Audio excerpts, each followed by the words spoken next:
I think my favorite scene has to be when Bran is crowned king. And they're all like, to Bran the Broken. And Bran's sitting there and he's like, what? Come on, guys.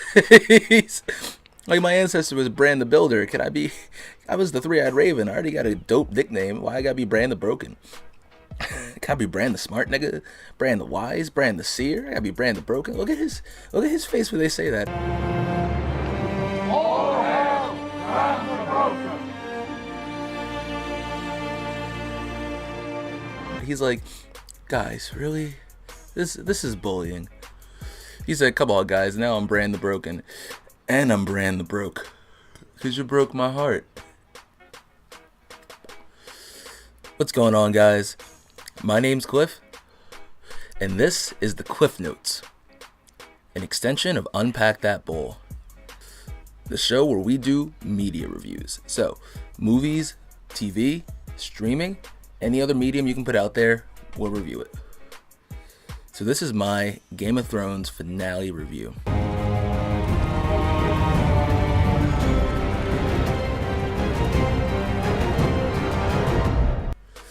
And I wanted to give you guys this review. I'm going to make it short. It's not going to be too long. I do want to focus on my problems with Season 8, but I want to talk about Season 8's ending. So this video is going to be mainly done off the cusp. I didn't even write a script for it because I've been saying so many things about Season 8. I've just had things locked and loaded, and I'm ready to go with this review. Honestly, because Season 8 has left me underwhelmed, upset, annoyed, and disappointed. I hopped on the Game of Thrones train a little late. Like, I hopped on right after Season 6.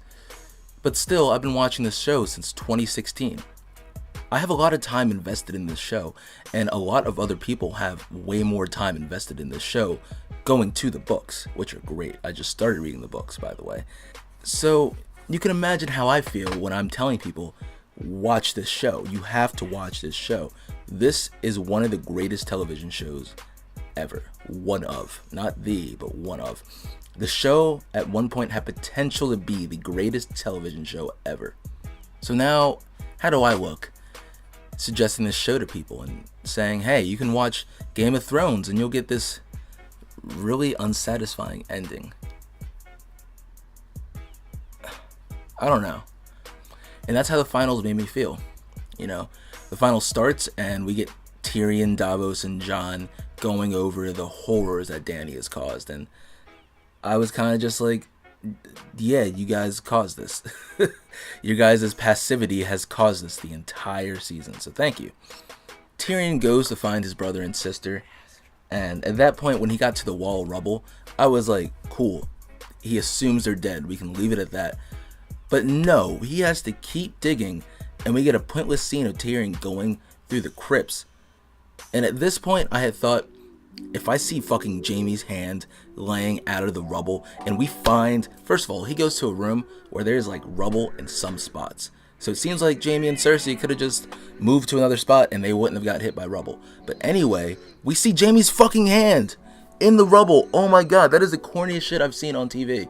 And Tyrion starts unpacking the rubble and he finds their bodies. They are the best looking crushed corpses I've ever seen. What the fuck? What am I supposed to do with that? That's not good television. So Jon and Davos are walking through the city and they come up on Grey Worm and the Unsullied about to execute some Lannisters. And Grey Worm makes some good points. These are free men. They chose to fight for Cersei. But they're prisoners. The war is over. And I do like that scene of tension we get between Jon when he grabs Grey Worm and everyone tenses up. And Davos is like, yo, this is just not our fight. Let's just roll. And Jon just rolls and Grey Worm... Ooh, can you imagine being the last one in line to get executed like that? Like, I gotta be first, dude. I can't be last. No. All those Lannisters won't like G's if I'm being real. Because I would have been like, Mama, no. I'd do something else. And then we see Arya. You know, I thought she dipped on the horse, but I guess she stayed in town. So she rolls up on Dany's parade. We see Jon. Jon walks up the steps. And then we see Dany, and we get... probably the coolest shot of season 8 is Dany walking as Drogon takes off behind her. Yeah, that was cool. All right, for DB Wise and David Benoff know how to show you some cool shit. But from there, we get Danny giving a war speech, done really well, by the way, by Emilia Clarke. In vrappa tolvi o vi ogni non tiraderat. Tolvri o pregelat. En winter velva dornat. En laniso valiniot. En gyro geerot. Avar. Valar. Rinjar. Tole gregovobotis. Grevi in noma pregelat.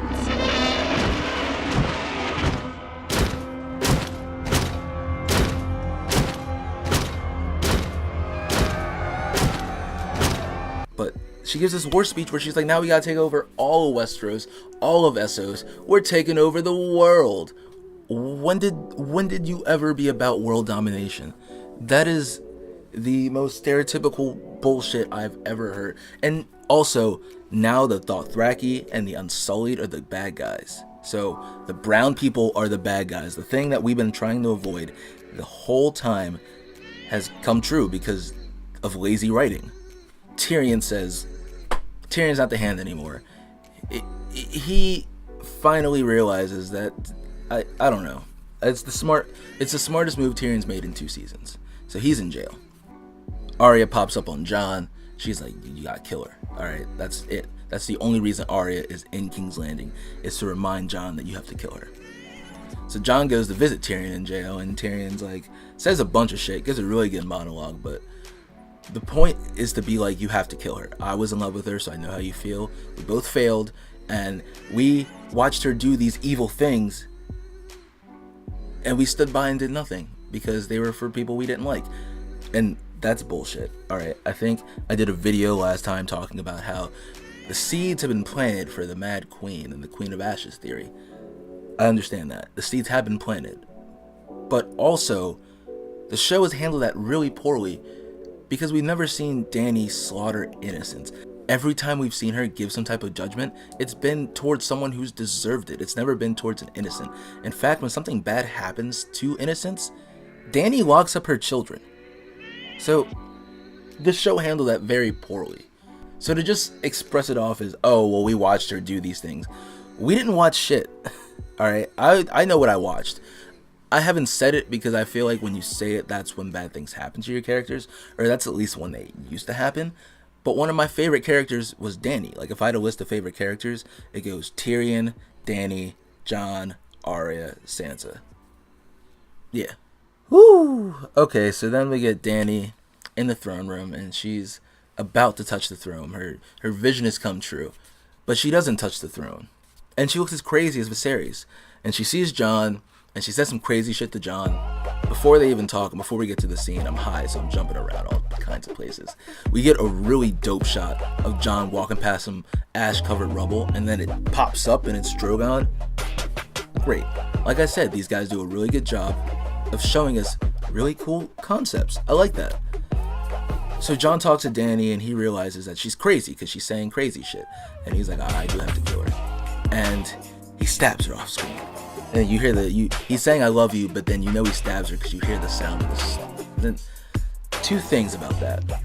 1, alright, I really hate the murder off scene or the stabbing off scene. It really has a more emotional impact if we actually see that death. You know, we get her being stabbed off screen and then she falls. That's so stupid. Alright, and 2, the whole point of the show, it does subvert expectations. But one of the biggest things is that they have been trying to line up that Dany is not the Mad Queen. She's not her brother, alright? She's not her father. And in the books, the Mad King, he only goes mad. It's not like he was like destined to go mad. But one of the biggest breaking points is that he gets captured and held prisoner for like 200 and something days, and Tywin and someone else come and they save him. And after that, Aerys is just fucking paranoid, and his mental state degrades from that paranoia. That's a reasonable excuse for going mad. And I get losing everyone close to you is a reasonable excuse for going mad, but you wrote it so poorly I don't believe it, and it's jarring. So now when you have her die here, I don't know what to feel. Alright, and Kit Harington does a great job acting here. I see his emotions.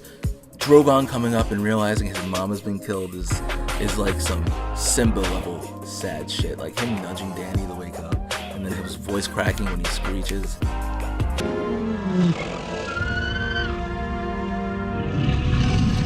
My heart was breaking because my favorite character, I understood it. And then I was like, alright Drogon, now you fire on Jon. Fire on him. And he fires at the throne because, well, actually, Drogon's firing at the throne because the throne symbolizes what killed Dany, and Drogon's smart enough to understand this. And yeah, that's cool. I get what you're saying, but that doesn't make sense, alright? Did Drogon look at the sword in Dany and go, oh, the sword stabbed Dany and that chair's made of swords? I don't know, man. I don't know. I really don't know. So then we get a fast forward to this little scene in the pits of a council meeting. They bring out Tyrion, and Grey Worm's like, hey, you don't talk. And then Tyrion gives a big ass speech about why Bran should be king. And alright, I actually do kind of like that. I'm cool with Bran being king. I think there are like 3 endings I'm okay with, and it's Bran's ending, even though he's been the most useless character ever. It's Jon's ending, even though I would tweak it in a little bit, and it's Sansa's ending. I'm cool with that. I'm cool with the Starks, really. Alright, the Starks were almost eliminated at the beginning of the series, so they're on top, and I'm really okay with that. So Tyrion gives this speech about why stories are important, and Bran has the dopest story. What? Arya stills faces. Sansa is the baddest bitch in the North. What, Brienne of Tarth is literally the first female knight. The three-eyed raven who can see the future and hasn't done shit with it, it has the dopest story. What I think would have been more meaningful is if we had Grey Worm bring out Jon and Tyrion. That way Jon can reiterate what he's always said. I don't want to be king. But now, because I'm Aegon Targaryen, I don't want to be king, but I could say Bran wants to be king. And then Tyrion can give his whole speech about, yes, stories and this and that, solidifying that. But it just feels, I don't know, upsetting, unsatisfying. I think if we have Jon there too, he can be like, listen, I only want to be king. I'm gonna go fuck off north. Instead, Jon gets sent away to the Night's Watch, and everyone treats it like a punishment, but the Night's Watch isn't a thing now. So why are you treating it? It's not even like on some sly shit, like when Grey Worm left, Sansa was like, we tricked him. No, they're like, I'm sorry, this is the best we could do. And Jon's like, what? No, I was trying to go retire anyway. I'm trying to pull Thanos, like Russell Westbrook on a farm type shit. What do you mean? So, yeah. We get that. We get to see Sansa's the queen of the North. Everyone's like, yeah, Bran can be king of the 7 kingdoms. And Sansa's like, his dick don't work. So the North is gonna stay like, bet. And so they do kind of break it to where now they're gonna have elections for kings. Sam kind of gets democracy laughed off. And Tyrion's like, that's good, but what if only the rich, important people use that, and we vote? Not my donkey doesn't vote, but I vote. Okay, cool. So we did break the wheel, I guess. And then we have a council meeting where Tyrion sets the chairs up. And I actually do kind of like this scene too, because if you remember back to when Tywin has his council meeting, he kind of has all the chairs on one side, so Tywin only has to look to one side. And that also makes it harder for them to talk to each other on that one side. But Tyrion has it set up equally. And Bronn is back. He's the dude of chains. Bran's the commander of the army. I guess it's cool. A Song of Ice and Fire comes out, and Tyrion's not mentioned at all. I know Varys said they'll write books and they won't talk about you, and I get it. But Tyrion's not mentioned at all. At all. This isn't me being like, I like Tyrion. This is me being like, how is a person who supposedly murdered the king, supposedly murdered his father, right? He was the hand of Queen Daenerys. He publicly quit being the hand of Queen Daenerys, and now he's hand of the king to Bran the Broken. How? He saved everyone from Blackwater. Maybe he didn't get credit for that, but someone knew about that. How is he not in any books anywhere? He's not written about. My headcanon is that they were fucking with him and they're like, yeah, it's really bad, but we just gonna tell him he's not in it. Because it's impossible that he wouldn't be in it. So, Game of Thrones has ended. And I still do think, yes, if you haven't seen the show, watch it. Alright? Season 8, I've seen some of the most beautiful cinematography ever to be put on TV. Like, legit, ever. And the acting is dead on. Like, don't get it wrong. Us fans, we were never upset with the actors. The actors have given their all. They've given us 8 years of beauty. Thank you. Everyone, literally, thank you. We weren't upset with the actors. We weren't upset with the cinematography. The score has been amazing. Like, the score is literally, like, through the roof. Thank you. Editing. Some of the craziest shots we've seen through the series is because of the editing. Again, the acting is phenomenal. We're not upset with that. And even at times, the directing was great. The story adapting was great. But in later seasons with no story to write, the writing has been shit. I'm sorry. I'm not a radical fan. I'm not someone that was like, oh, well, seasons 1 through 4 were perfect and everything else is shit. Seasons 1 through 7 are fine for me. My favorite season is season 4. I think season 4 has the greatest ending of any season. Season 4 ends with the Mountain and the Viper. We get the Battle of the Wall, and then we get Tyrion killing Tywin. I think season 4, the dopest ending, the dopest build-up. We also get Tyrion's trial, season 4, episode 6. We get Joffrey dying, season 4, episode 2.